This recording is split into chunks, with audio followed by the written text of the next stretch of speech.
Os antigos egípcios acreditavam que a vida não terminava com a morte. Para eles, morrer era apenas atravessar uma porta, um passo em direção à eternidade. Esse desejo profundo de vencer o tempo moldou uma das civilizações mais fascinantes da história. Suas pirâmides, rituais e mitos não eram apenas símbolos de poder, mas tentativas de capturar o que parecia inalcançável: a imortalidade. Neste vídeo, vamos mergulhar no coração espiritual do Egito, entender como eles viam a alma, a morte e o além, e descobrir o que essa busca milenar revela sobre o medo humano de desaparecer. Se você gosta desse tipo de viagem pela história e pelas ideias que nos formaram, curta o vídeo, se inscreva no canal e vamos começar a história. A vida no Egito Antigo nascia do Nilo. Quando as águas subiam, traziam consigo a promessa da fertilidade e do renascimento. Quando recuavam, deixavam para trás um solo fértil, negro e vivo. O Kemet, a Terra Negra. Era essa a alternância cíclica entre cheia e seca, entre vida e morte, que moldava não apenas o cotidiano dos egípcios, mas também a sua visão espiritual do universo. Para eles, nada morria de fato, tudo apenas se transformava. O Nilo ensinava que a destruição era apenas um intervalo antes da criação, e foi a partir dessa observação que nasceu o conceito egípcio de eternidade.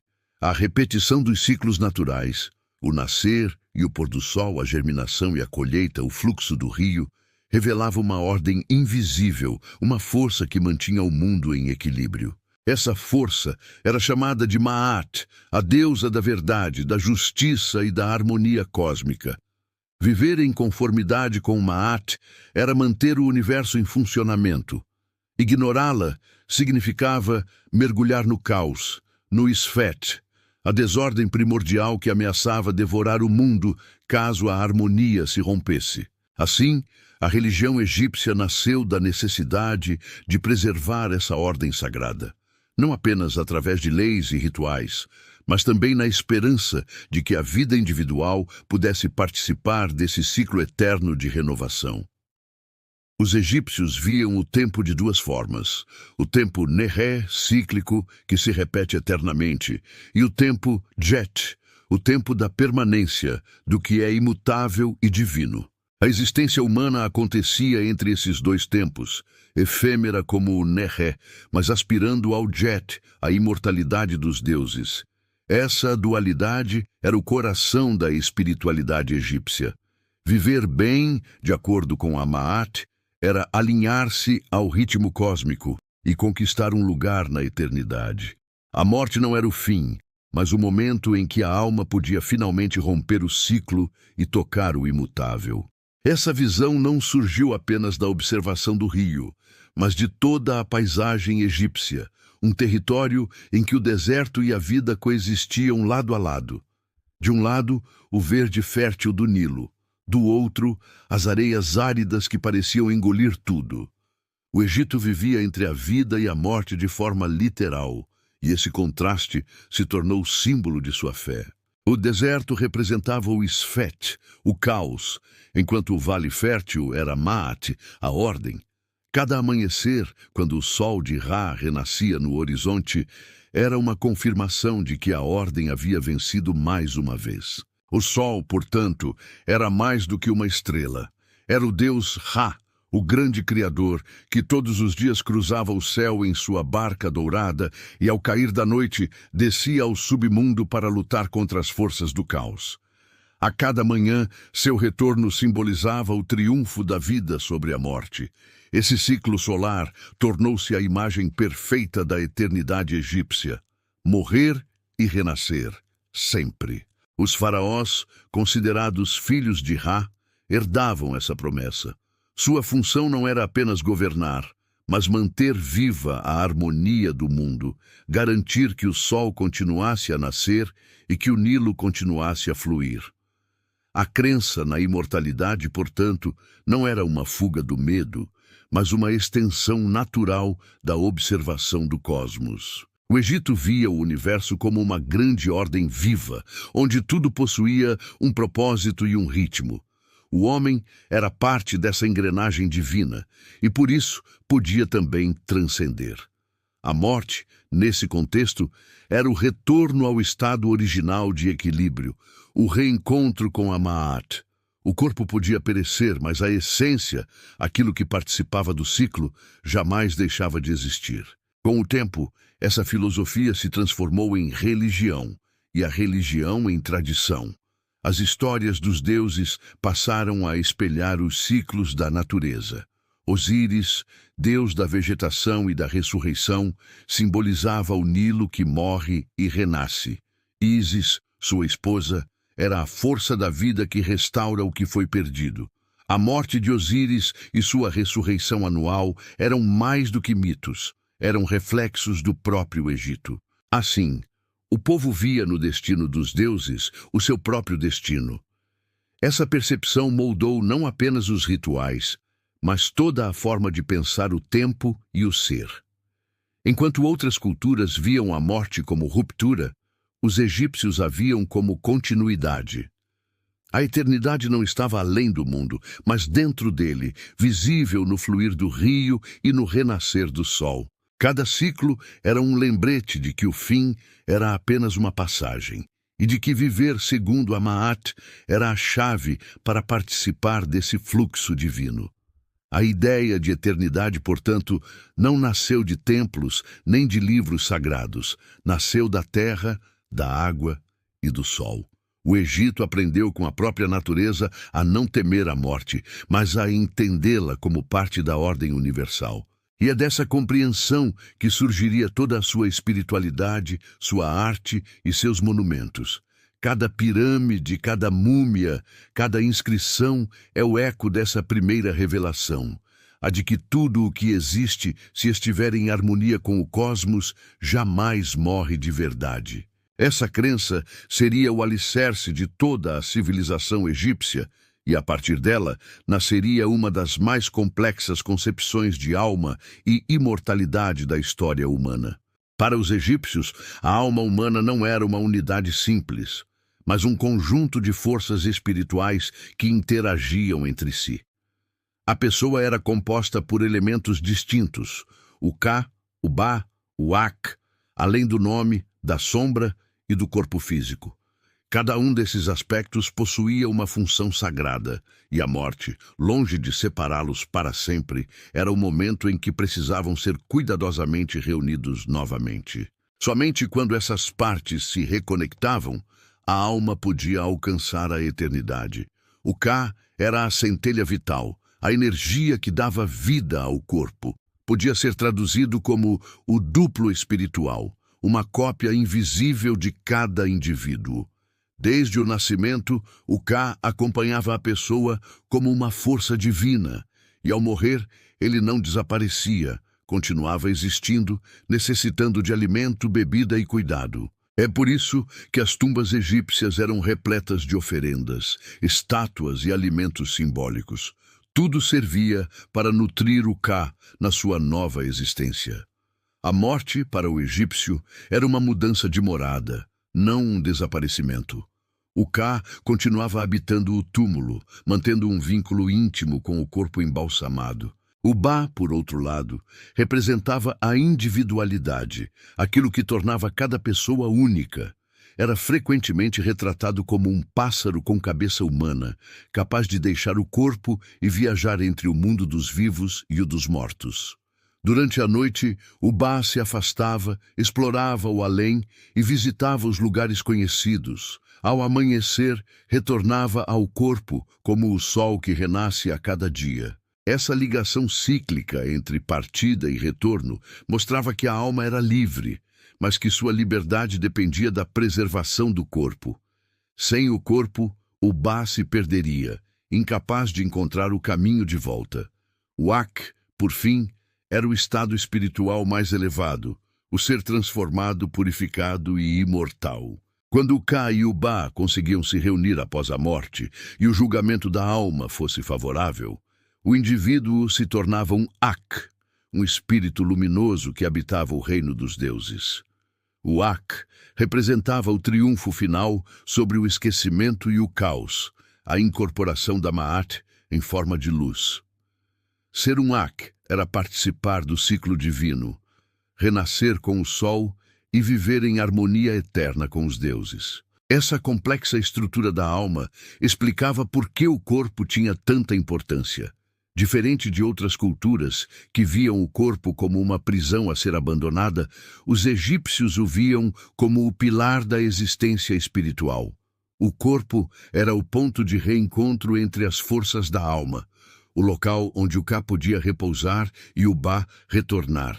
A destruição do corpo seria o fim definitivo, pois romperia o vínculo que permitia a transformação em Ake. A imortalidade, portanto, exigia a integridade física, e foi essa crença que deu origem à arte do embalsamamento. O processo de mumificação era, antes de tudo, um ato religioso. Não se tratava de conservar o corpo por vaidade, mas de reconstruí-lo à imagem do corpo divino de Osíris, o deus que havia sido despedaçado e depois restaurado por Ísis. O embalsamamento repetia simbolicamente esse mito. Os sacerdotes removiam as impurezas, purificavam os órgãos e envolviam o corpo em faixas, recitando fórmulas sagradas para devolver-lhe a harmonia perdida. Cada gesto era um rito de ressurreição. Primeiro, o corpo era lavado e ungido com óleos aromáticos que tinham a função de purificar e afastar o caos. Depois, os órgãos internos eram cuidadosamente retirados e guardados em vasos canópicos, protegidos pelos 4 filhos de Horus, guardiões das partes sagradas do ser. O coração, considerado o centro da consciência e da moralidade, permanecia no peito, pois seria necessário no julgamento final diante de Osíris. Por fim, o corpo era envolto em linho e selado com amuletos que garantiam proteção espiritual. Entre eles, o olho de Horus era o mais poderoso, símbolo da restauração e da visão divina. Esse ritual não era reservado apenas aos faraós, embora eles recebessem o tratamento mais grandioso. Mesmo as classes mais modestas procuravam assegurar, dentro de suas possibilidades, alguma forma de preservação. Ainda que simples, o essencial era manter a integridade do corpo e garantir oferendas ao Ka. Assim, a imortalidade se tornou um ideal coletivo, uma aspiração que unia ricos e pobres sob o mesmo desejo, o de permanecer. Mas a conservação física não bastava. O nome, o Ren, também era uma parte vital da alma. Enquanto o nome fosse pronunciado, a pessoa continuava existindo no além. Apagar um nome de um monumento era uma forma de matar o indivíduo pela segunda vez, destruindo sua identidade espiritual. Por isso, os egípcios enchiam tumbas e templos com inscrições. Era uma forma de eternizar a memória e proteger a alma do esquecimento. A sombra, o Shut, também tinha um papel misterioso. Ela era vista como uma emanação do ser, uma presença espiritual que acompanhava o indivíduo em todos os lugares. Mesmo no além, a sombra continuava existindo, reforçando a ideia de que nenhuma parte da pessoa se perdia completamente. Tudo possuía um reflexo, um eco, uma continuidade. Ao reunir corpo, Ka, Ba, Ak, nome e sombra, os egípcios acreditavam estar reconstruindo o ser completo, uma forma perfeita, digna de renascer junto aos deuses. A tumba, portanto, não era um túmulo no sentido moderno, mas um portal. Um espaço sagrado onde as diferentes dimensões da existência se encontravam. As oferendas alimentavam o Ka, os encantamentos guiavam o Ba, e as imagens e inscrições mantinham o nome vivo. Era um ecossistema espiritual, cuidadosamente planejado para sustentar a eternidade. A morte, nesse contexto, era apenas o início de uma jornada que exigia preparação, equilíbrio e pureza. E essa jornada ganharia contornos ainda mais profundos nas crenças sobre o além. Um mundo de provas e julgamentos que esperava cada alma após o último sopro de vida. No coração da religião egípcia, a morte não era uma tragédia, mas uma história antiga que se repetia desde o início dos tempos. Essa história era a de Osíris, o deus que morreu e renasceu. Foi a partir do mito de Osíris que os egípcios encontraram um modelo sagrado para compreender a morte humana e acreditar na imortalidade. O que aconteceu com o deus aconteceria também com os homens, desde que seus corpos fossem preservados, seus ritos cumpridos e seus corações permanecessem em harmonia com a Maat. Segundo a tradição, Osíris fora um rei justo, governante mítico do Egito primordial. Sob seu comando, o caos havia sido domado e o mundo vivia em equilíbrio. Mas seu irmão, Sete, deus do deserto e da desordem, movido pela inveja e pelo desejo de poder, tramou sua queda. Convidou Osíris para um banquete e lá o enganou com um sarcófago feito sob medida. Quando Osíris se deitou nele por curiosidade, Sete o trancou e o lançou no Nilo. O corpo do deus foi levado pelas águas até o distante Biblos, onde ficou aprisionado em uma árvore. Assim começou o ciclo da morte e do esquecimento.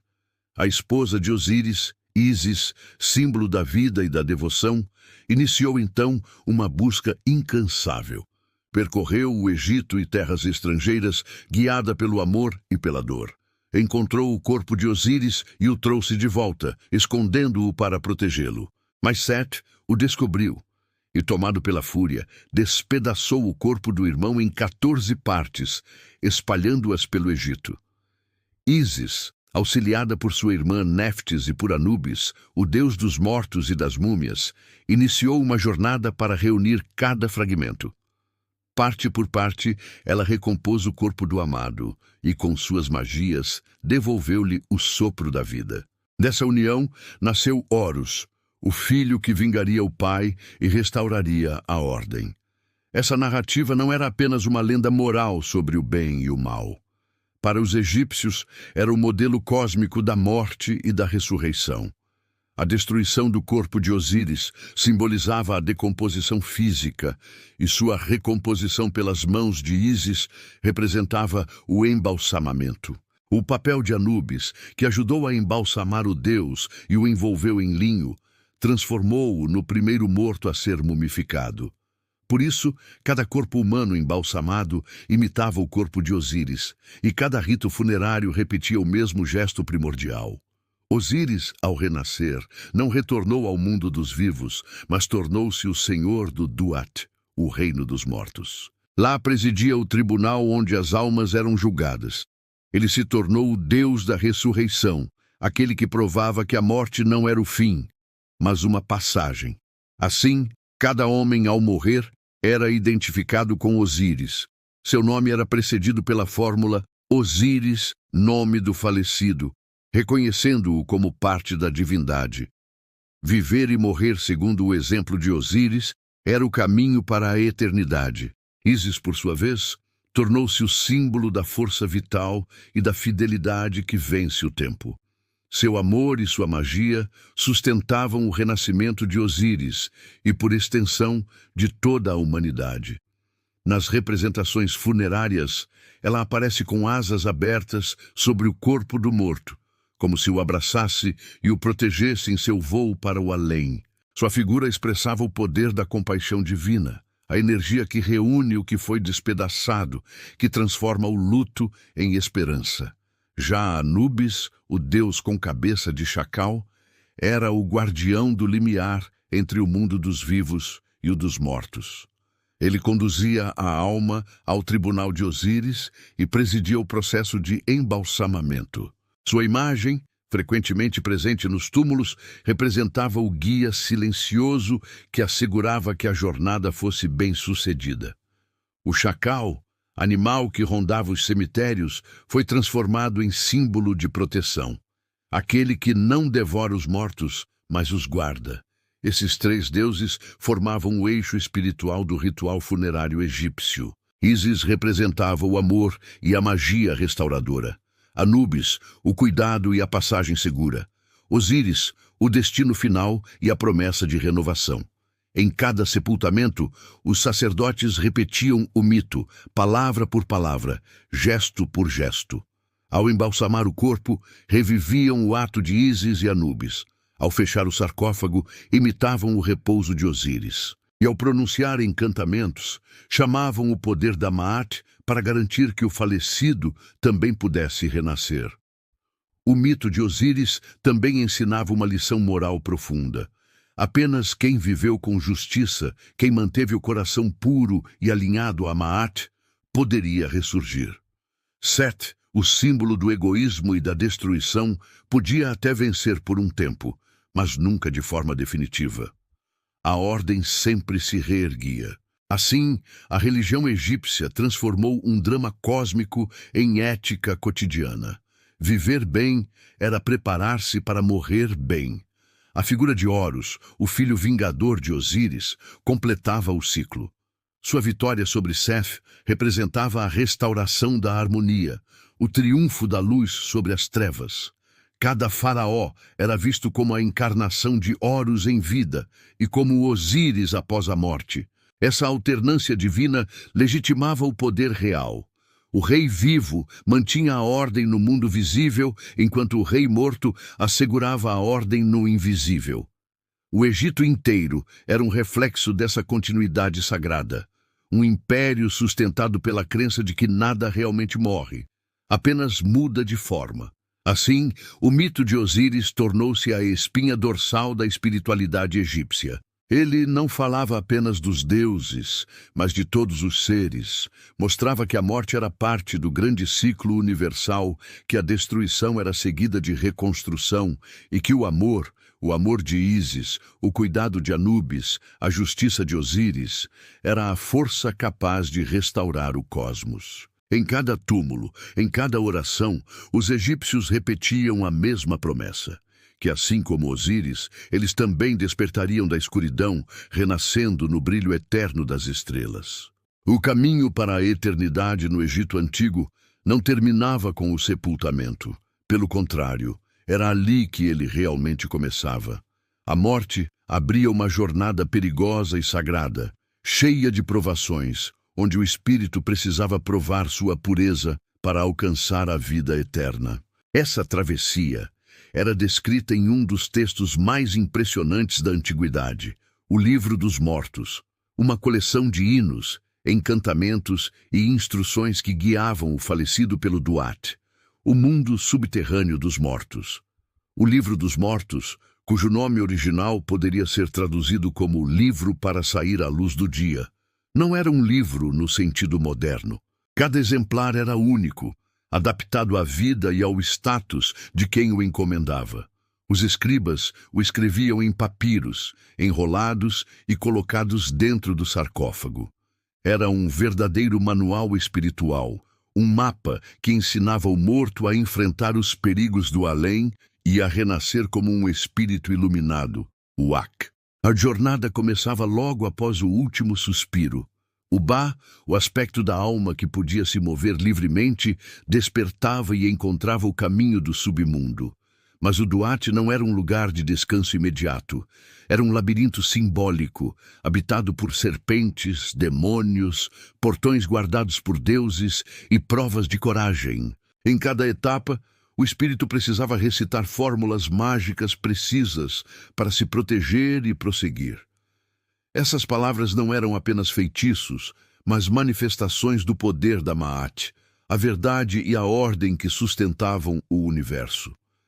Entre as passagens mais conhecidas estava o capítulo 125, o mais temido e reverenciado de todos. Ele descrevia o julgamento do coração, a cerimônia em que o morto era conduzido ao salão de Osíris, o senhor do além.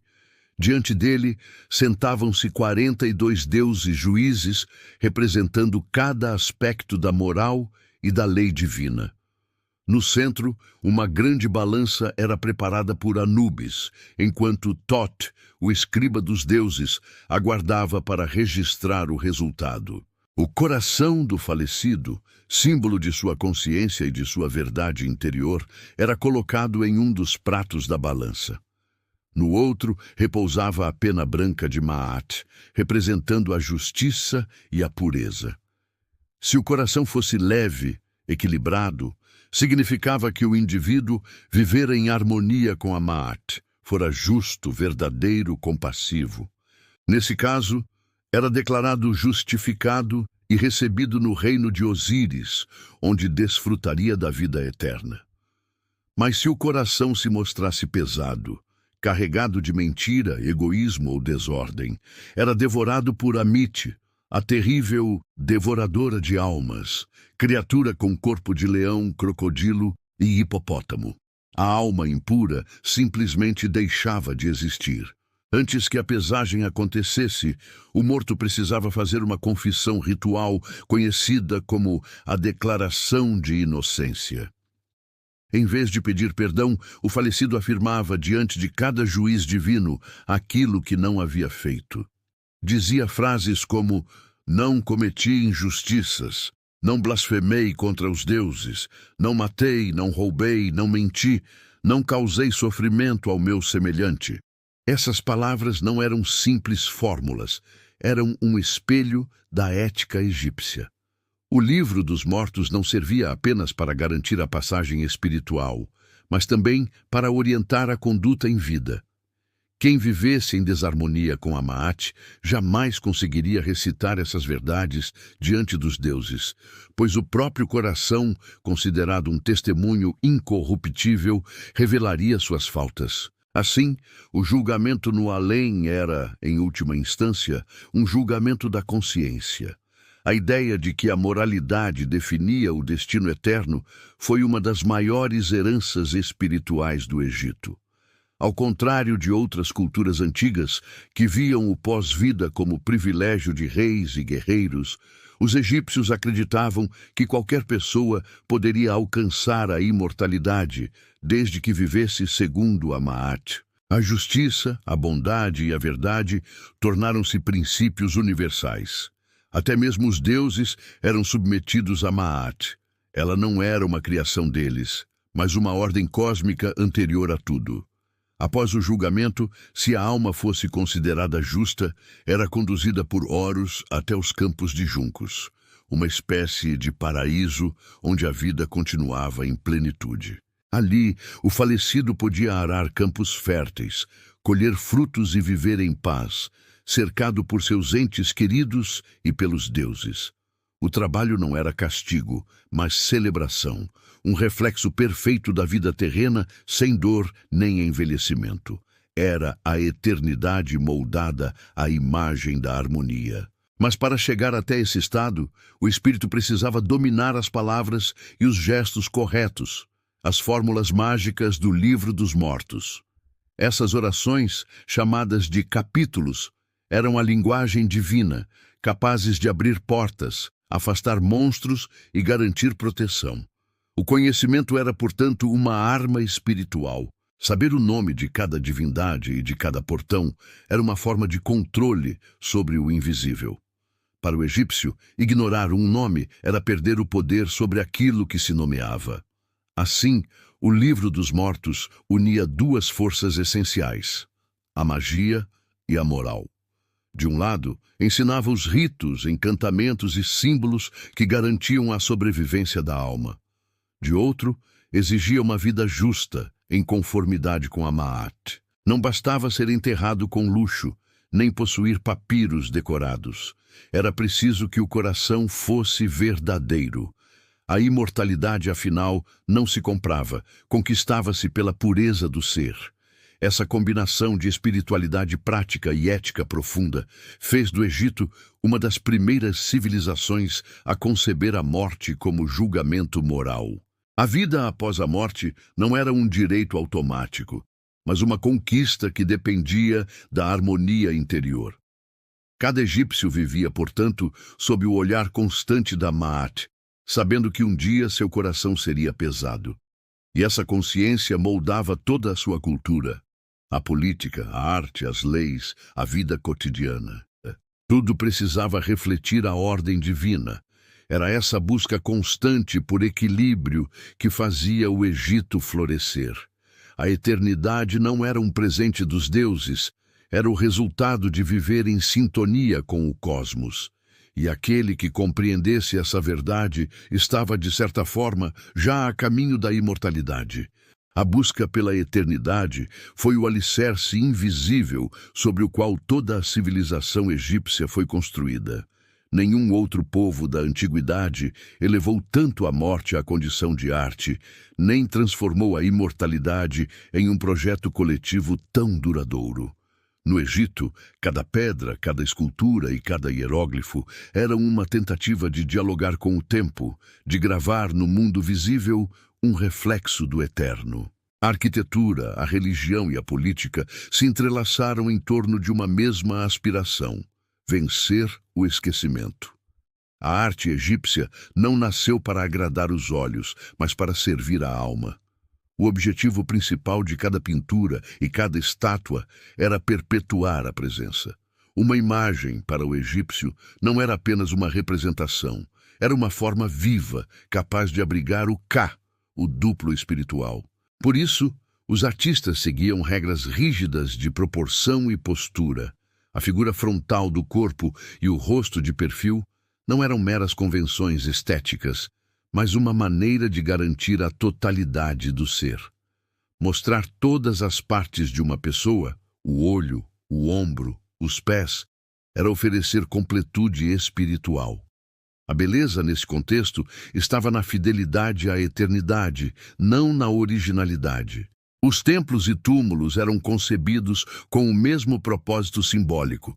As paredes repletas de inscrições não eram simples decorações, eram fórmulas mágicas esculpidas na pedra, eternizando o nome e as ações do falecido. Cada hieróglifo carregava força vital.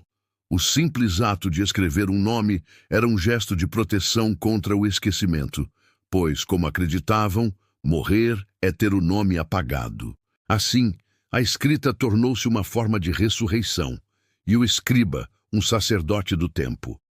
Mas foi na arquitetura monumental que o desejo de imortalidade atingiu sua expressão máxima. As pirâmides, erguidas no horizonte do deserto, não eram apenas tumbas reais, mas máquinas de eternidade. Suas formas geométricas, apontando para o céu, representavam a ascensão do faraó ao reino solar de Ra. Cada bloco de pedra, cuidadosamente encaixado, era uma prece transformada em matéria. A grandiosidade dessas construções não buscava apenas a glória terrestre, era uma afirmação metafísica de que o poder do faraó ultrapassava a morte. O faraó, afinal, não era um simples rei. Era o elo entre o humano e o divino, o eixo que sustentava a Maat sobre a terra. Sua função política era inseparável de sua missão espiritual. Governar bem era manter o cosmos em equilíbrio. Construir templos e monumentos era reforçar a presença da ordem divina no mundo. Cada obra, cada cerimônia, era uma tentativa de perpetuar a harmonia que os deuses haviam instaurado no início dos tempos. O faraó não apenas governava o Egito, ele garantia a continuidade do próprio universo. Essa ideia conferia ao poder real uma dimensão sagrada. A morte do faraó não era uma perda, mas uma transição. Ele se tornava Osíris, o rei do além, enquanto seu sucessor assumia o papel de Horus, o filho vingador e restaurador. O trono, portanto, era mais do que um símbolo político, era o reflexo do ciclo divino da morte e da renovação. A dinastia real era vista como um prolongamento da criação, uma corrente inquebrável que mantinha a Maat viva através dos séculos. As pirâmides do Império Antigo, especialmente as de Gizé, materializam essa concepção. A pirâmide de Quéops, a maior delas, não era apenas um túmulo colossal, mas o próprio horizonte petrificado do faraó. Sua orientação astronômica, alinhada com as estrelas da constelação de Órion, associada a Osíris, mostrava que o rei desejava unir-se às forças cósmicas após a morte. O interior do monumento, cheio de corredores e câmaras, simbolizava a jornada espiritual descrita nos textos funerários. Entrar na pirâmide era entrar no corpo do próprio faraó e sair dela, renascido como um deus. Com o passar dos séculos, as pirâmides deram lugar a templos subterrâneos e túmulos escavados no Vale dos Reis. Mas a essência permaneceu a mesma. O espaço funerário era uma ponte entre mundos. Os relevos nas paredes mostravam cenas do livro dos mortos, rituais de purificação e oferendas aos deuses, criando um ambiente onde o tempo parecia suspenso. A arte era, literalmente, o cenário da eternidade. Mesmo as cidades e palácios dos vivos refletiam essa obsessão pela permanência. As colunas, projetadas como papiros e lotos em pedra, simbolizavam o renascimento e a fertilidade. Os templos dedicados a Ra, Amon e Ísis seguiam o caminho do sol, de leste a oeste, imitando a jornada diária do astro, o ciclo eterno de nascimento, morte e renascimento. A arquitetura egípcia, portanto, era um calendário espiritual, uma paisagem sagrada, onde o tempo se tornava visível. No campo da política, a crença na imortalidade também se transformou em uma poderosa ferramenta de controle. O faraó, como encarnação de Horus, era o guardião da Maat. Desobedecê-lo era desafiar a própria ordem do universo. Assim, a fé e o poder se reforçavam mutuamente. A religião legitimava o governo, e o governo mantinha viva a religião. O povo acreditava que, ao servir o faraó, contribuía para a continuidade do cosmos. O Estado egípcio, em sua essência, era uma teocracia da eternidade. Essa união entre fé, arte e poder produziu uma cultura voltada para o duradouro. Enquanto outras civilizações construíam para viver, os egípcios construíam para permanecer. Suas obras não buscavam impressionar o presente, mas dialogar com o futuro, com os deuses, com os ancestrais, com os que ainda nasceriam. Cada monumento era uma mensagem atravessando o tempo, uma tentativa de dizer: nós estivemos aqui e continuamos aqui. É por isso que, mesmo milênios depois, o Egito ainda nos fascina. Suas estátuas, templos e pirâmides não são apenas ruínas, são testemunhos de um povo que acreditava que a morte podia ser vencida pela memória, pela forma e pela fé. Em cada pedra há um gesto de resistência contra o esquecimento. E por trás desse gesto há a mesma pergunta que ainda nos acompanha: o que, afinal, significa existir para sempre? O Egito respondeu com arte, com poder e com silêncio. E suas construções, erguidas entre o céu e o deserto, continuam de pé como lembranças vivas da antiga convicção de que o homem, ao tocar o divino, pode também tocar a eternidade. O Egito construiu sua alma sobre um sonho, o de não desaparecer.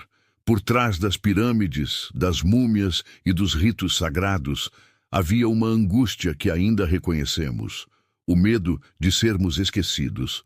Cada pedra erguida, cada nome gravado, cada corpo preservado era um protesto silencioso contra o tempo. Milhares de anos se passaram, mas esse anseio continua ecoando em nós, transformado, mas vivo. Ainda buscamos eternidade, mesmo que a chamemos por outros nomes: memória, legado, identidade. Os antigos egípcios acreditavam que a vida verdadeira era aquela que resistia à morte. E para resistir, era preciso ser lembrado. Essa convicção moldou tudo o que fizeram. O modo como enterravam seus mortos, como esculpiam suas imagens e como contavam suas histórias. O esquecimento era o verdadeiro inimigo, mais temido do que a própria morte. Perder o corpo, o nome ou a memória era deixar de existir. Por isso, suas civilizações se tornaram monumentos à lembrança. Hoje, mesmo cercados por tecnologia, não somos muito diferentes. Guardamos nossas fotos em nuvens digitais, arquivamos mensagens, documentamos cada instante, como se o ato de registrar fosse um modo de permanecer. As redes sociais são as novas tumbas, espaços onde deixamos fragmentos de nós mesmos, esperando que alguém no futuro ainda os encontre.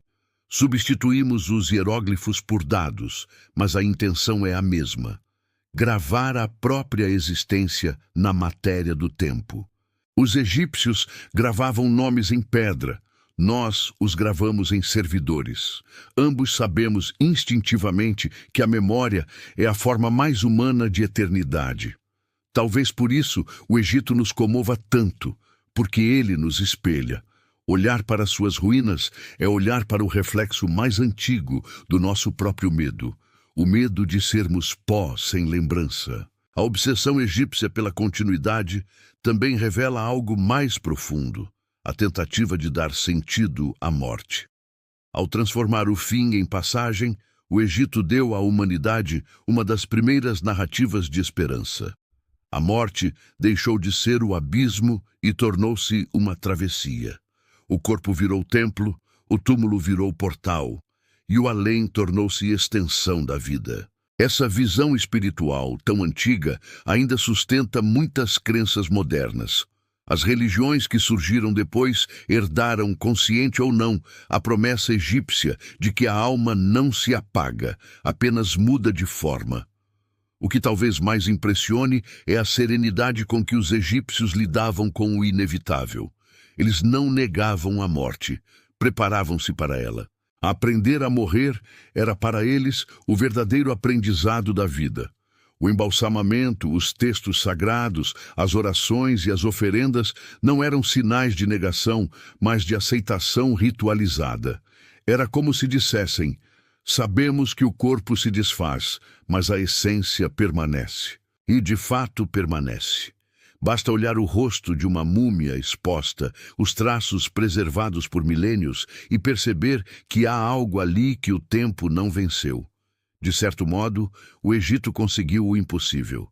Seus reis e escribas, seus deuses e mitos continuam vivos, atravessando eras. O que eles temiam, o esquecimento, acabou sendo o que mais derrotaram. Mesmo depois de impérios ruírem, línguas desaparecerem e religiões se transformarem, o nome de Osíris ainda é pronunciado. As pirâmides ainda se erguem contra o vento, como se desafiassem a própria finitude humana. O Egito sonhou com a eternidade e, de alguma forma, alcançou-a. Mas há também uma lição silenciosa, escondida nesse triunfo. Ao tentar vencer a morte, o Egito nos lembrou que o que realmente sobrevive não é o corpo nem a pedra, é o significado. A imortalidade não está em permanecer intacto, mas em continuar inspirando. O que os antigos buscavam com amuletos e rituais, nós buscamos com arte, ciência e memória. Ainda lutamos para deixar rastros, para dizer: eu estive aqui. Talvez seja por isso que as pirâmides nos emocionem mais do que qualquer outro monumento. Elas não falam apenas do poder dos faraós, mas da vulnerabilidade humana. São montanhas erguidas contra o esquecimento, tentativas de fazer o finito tocar o infinito. Diante delas, sentimos o mesmo impulso que guiou os egípcios, o desejo de dar permanência ao efêmero, de converter a vida em símbolo. Hoje, nossa eternidade é diferente, mais líquida, mais digital, mais frágil, mas o impulso é o mesmo. Buscamos ser lembrados, compreendidos, amados. Recriamos mitos, preservamos rostos em fotografias, criamos histórias que atravessam gerações. A forma mudou, mas a essência permanece. Queremos vencer a morte com significado. O Egito nos ensinou que o verdadeiro poder não está em dominar o tempo, mas em dialogar com ele. Que viver é participar de um ciclo maior, e que ser lembrado é continuar existindo, mesmo quando o corpo silencia. Quando escrevemos, criamos, amamos ou ensinamos, fazemos o mesmo que os antigos sacerdotes faziam ao entalhar hieróglifos nas paredes.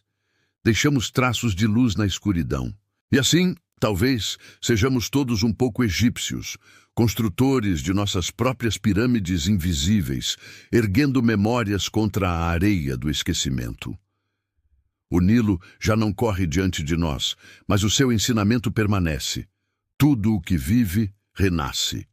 Tudo o que é lembrado sobrevive, e é nessa lembrança, humana, frágil, mas persistente, que encontramos a nossa própria forma de eternidade.